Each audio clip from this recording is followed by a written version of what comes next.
किसान की व्यथा। यह कविता एक भारतीय किसान की व्यथा को दर्शाती है, जो अनगिनत संघर्षों के बावजूद अपने भविष्य की आशा में जी रहा है। उसकी आमदनी घट रही है, खर्च बढ़ रहे हैं, बच्चों की शिक्षा, बेरोजगारी और जमीन के बंटवारे की चिंता उसे सताती है। उम्र के साथ उसकी शारीरिक शक्ति भी कम हो रही है और कोई सहारा नहीं दिखता। फिर भी दूर कहीं एक हल्की सी रोशनी उसे यह विश्वास दिलाती है कि सब कुछ ठीक होगा। इस मार्मिक कविता को अंत तक सुनें और किसान की जिंदगी के संघर्षों को महसूस करें। भोर की पहली किरण जब खेतों पर पड़ती, हरी भरी धरती मानो सपनों में लिपटती, पर मेरे मन में उलझन का बादल घिरता। कैसे कटेगा ये जीवन, कौन चिंता हरता।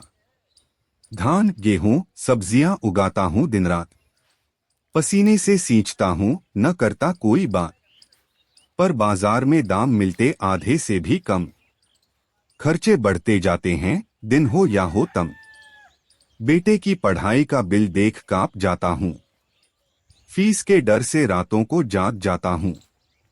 कैसे दूं उसे वो सपने जो मैंने सजाए, मेरा खुद का भविष्य भी तो धुंधलाए।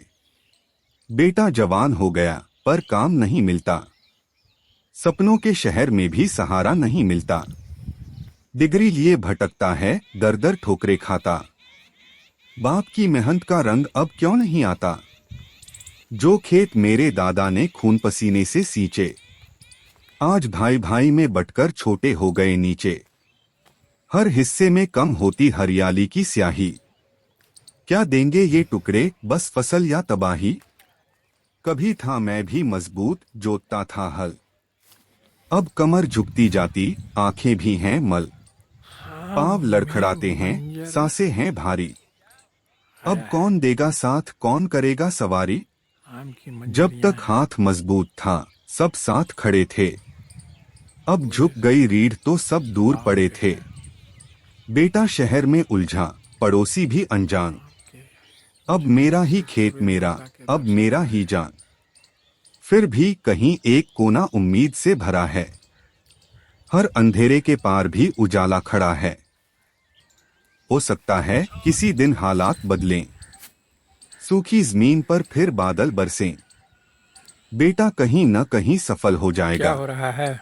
फिर मेरे दर्द को भी समझ पाएगा। अभिषेक जी, नए बीज बोऊंगा, फिर नई फसल आएगी, मेरे सपनों की हरियाली फिर लौट आएगी।